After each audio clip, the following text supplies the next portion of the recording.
ओम शांति। 4 मई 2021 आज का प्रातः मुरली है।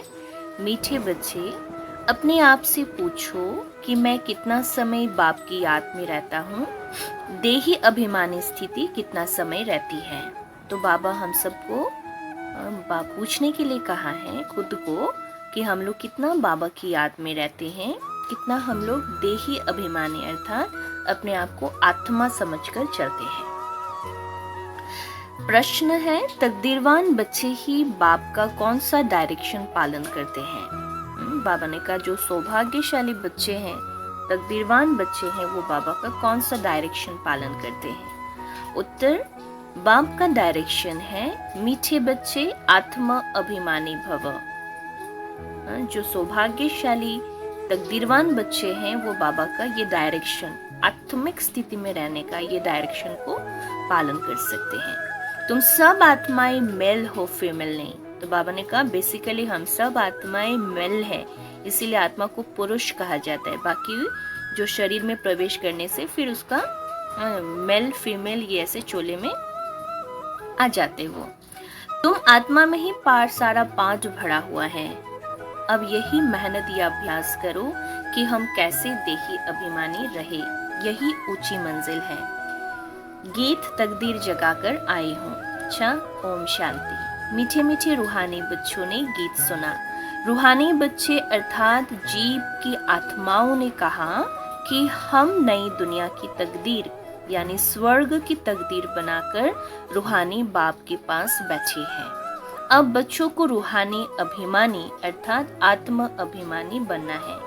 बड़े से बड़े मेहनत यह है, अपने को आत्मा समझो और ऐसे समझो मुझ आत्मा ने 84 जन्म लिए हैं। कभी बैरिस्टरी, कभी क्या बना हूँ।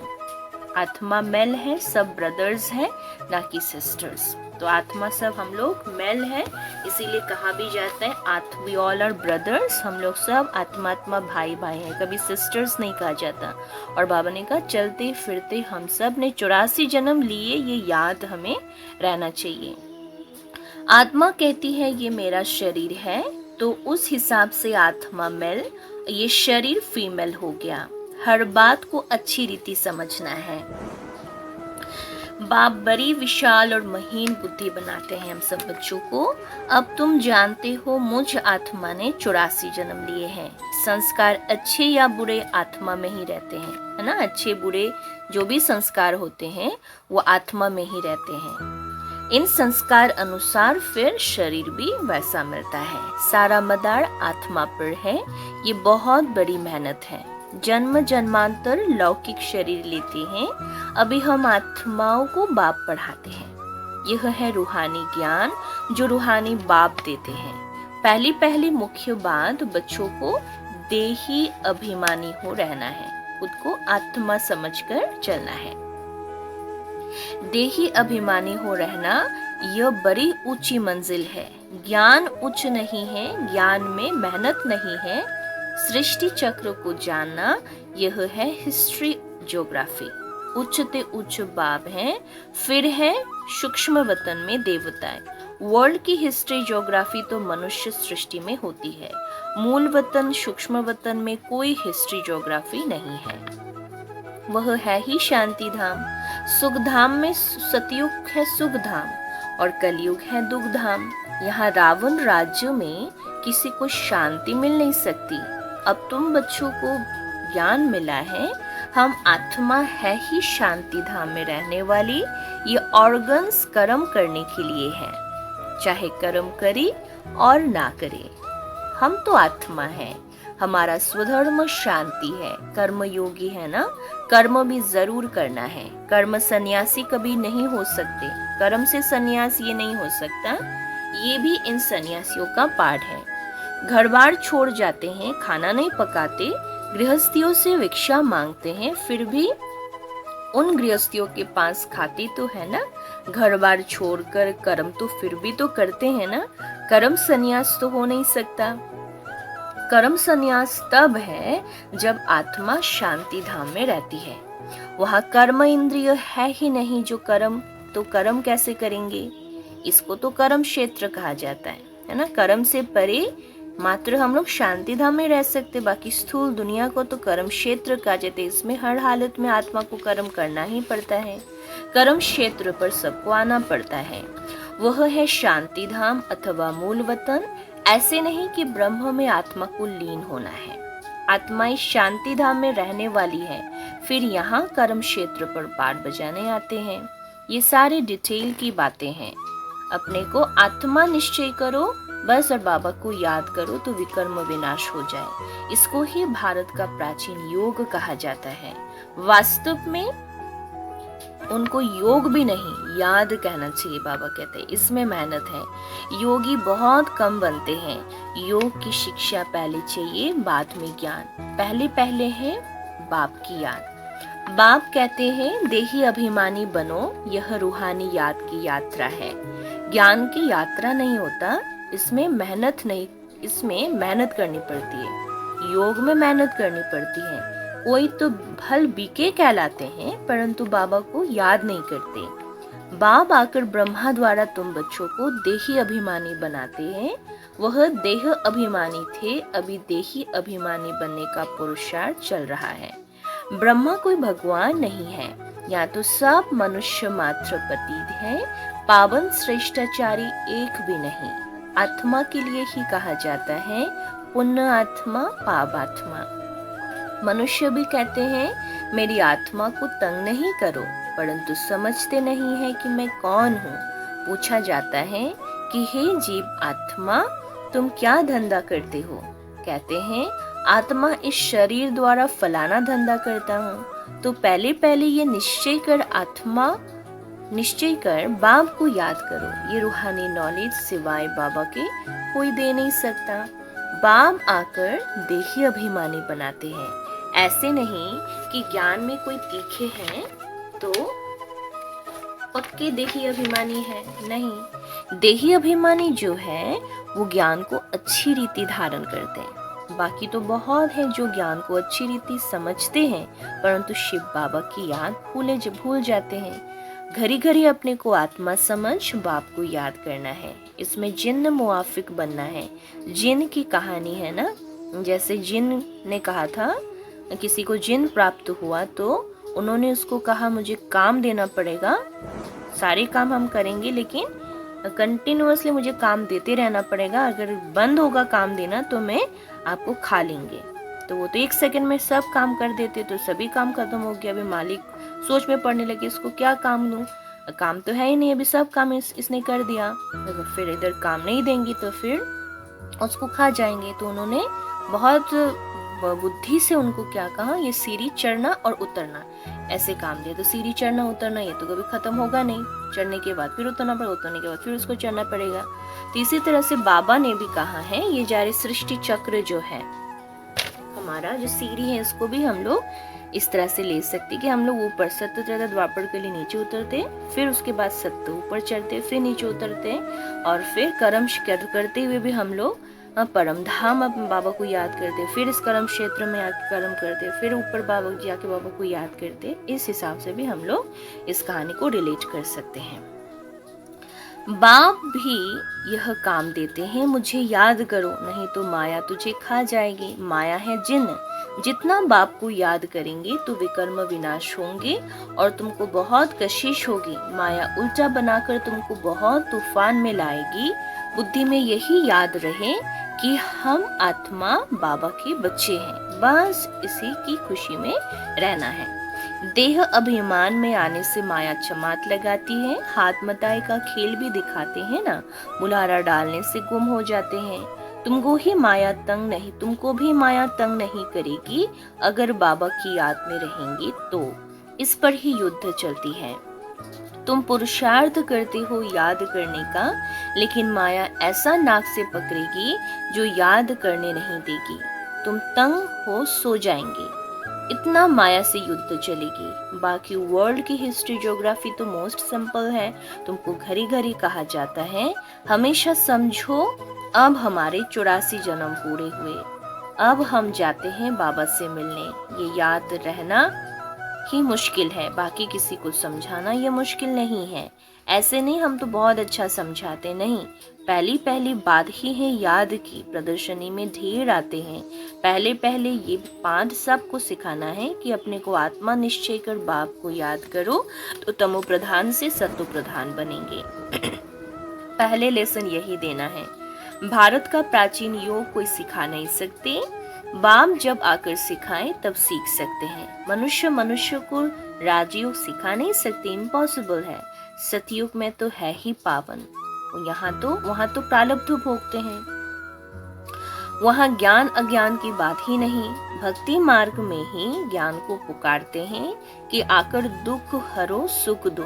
सतयुग त्रेता में कोई गुरु गोसाई होते नहीं, यहाँ तो सदगति पाई हुई है। सदगति का वर्षा 21 जन्मों के लिए तुम पा सकते हो। 21 पीढ़ी कहते हैं ब्रह्म कुमारी जो 21 पीढ़ी का उद्धार करे। यह भारत में ही गाया जाता है, भारत में ही तुमको 21 पीढ़ी का वर्षा मिलता है। यहाँ तुम एक ही देवी देवता धर्म वाले होते हो, दूसरा कोई धर्म नहीं। बाप आकर तुमको मनुष्य से देवता बनाते हैं। पवित्र होने बगैर तुम वापस जा कैसे सकते हैं? यहाँ तो सब विकारी पतित हैं। जो धर्म स्थापक हैं वो फिर पालना करते हैं, उनके धर्म की वृद्धि होती जाती है। वापस कोई जा नहीं सकती, एक भी एक्टर वापस जा नहीं सकते। लौकिक कोई ड्रामा में तो बीच में किसी को रोल पसंद ना आए या फिर कोई प्रॉब्लम आ जाते हैं तो फिर उसको वो रोल छोड़ के जा भी सकते, बीच में रिप्लेसमेंट हो जाता है। लेकिन यह अनादि ड्रामा में अज्ञानतावश किसी को अगर रोल अच्छा भी ना लगे फिर भी उसको पार्ट तो बजाना ही पड़ेगा, वापस बीच में से कोई जा नहीं सकते। सबको सतो प्रधान सतो रजो में आना ही है। ब्रह्मा के लिए भी कहते ब्रह्मा का दिन ब्रह्मा का रात। तो क्या सृष्टि में अकेला ही ब्रह्मा होगा क्या? अभी तुम ब्राह्मण कुल के बन रहे हो, तुम रात में थे अर्थात अज्ञानता में थे, अभी दिन में हम लोग जा रहे अर्थात सतयुग में जा रहे। तुमको समझाया है कि कितना समय पूज्य पने में रहते हो, कितना जन्म पुजारी बनते। तो हम लोग कितना समय पूजनीय के रूप में रहते, देवता के रूप में 2500 वर्ष सतत्रेता, फिर द्वापर से कलयुग तक 2500 वर्ष हम लोग पुजारी बन के रहते हैं। जब तक बाप न आए तब तक कोई भ्रष्टाचारी से श्रेष्ठाचारी बन ना सके। श्रेष्ठाचारी उनको कहा जाता है जो विकार, भ्रष्टाचारी उसको कहा जाता है जो विकार से पैदा होते हैं, इसलिए इसको हेल कहा जाता है। हेल और हेवन दोनों में अगर दुख हो तो फिर उसको हेवन क्यों, हेवन ही ना कहा जाए, है ना। तो अगर सतयुग में भी विकार होगा तो वहाँ पे भी दुख होगा, अगर दुख होगा तो उसको हेवन हम लोग नहीं कह सकते, क्योंकि वो हेवन है तो उसका मतलब वहाँ पे सुख ही सुख है। जब तक पूरा समझ नहीं है तो उल्टा सुलटे सुलटे प्रश्न करेंगे। तुमको समझाना है भारत बहुत उच्च था, जैसे ईश्वर की महिमा अपरम अपार है, ऐसे भारत की महिमा अपरम अपार है। भारत क्या था, ऐसा किसने बनाया? बाप ने, जिसकी महिमा गाते हैं। बाप ही आकर बच्चों को विश्व का मालिक बनाते हैं, मनुष्य मात्र को दुर्गति से सदगति में ले जाते हैं, शांति धाम में ले जाते हैं, जिसके लिए ही मनुष्य पुरुषार्थ करते हैं। इसको अटल सुख, अटल शांति, अटल पवित्रता कहा जाता है।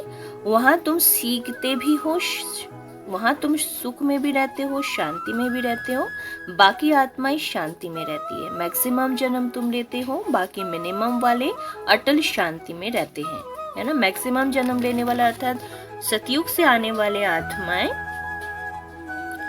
हम सब बाबा के बच्चे हैं। फिर बाकी मिनिमम जो जन्म लेने वाले हैं वो तो फिर आधा कल्प उसको उसी शांति धाम में रहना पड़ता है। वो जैसे मच्छरों सदृश आए, एक आधा जन्म पाद बचाया, ये क्या, उनकी कोई वैल्यू नहीं होते हैं, है ना। इतना दिन वो शांति धाम में रहते, फिर बाकी एक आध जन्म के लिए फिर नीचे आते। इसको बाबा कहते ये तो मच्छरों सदृश लाइफ हो गया, एक आध जन्म के लिए पूरे सृष्टि में आना, इसका तो कोई वैल्यू नहीं है। जो शुरू से पाठ जो बजाते हैं जो लोग, उसका ही वैल्यू होते हैं ना।